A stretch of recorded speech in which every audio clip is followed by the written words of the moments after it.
Hello developers, welcome to the new brand tutorial series on Jetpack Compose. So let's get started.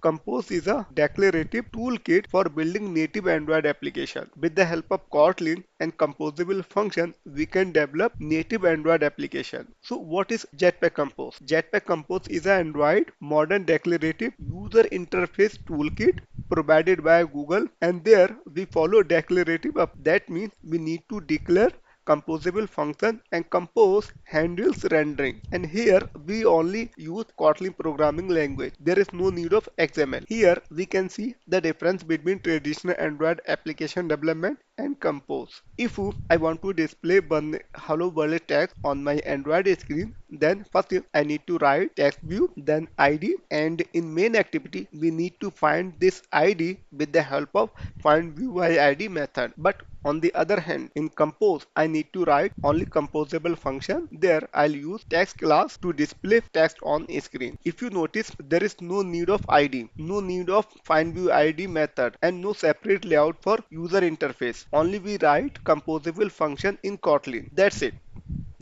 We can display text on screen. So that's all for this video. In next video, we will deep dive more.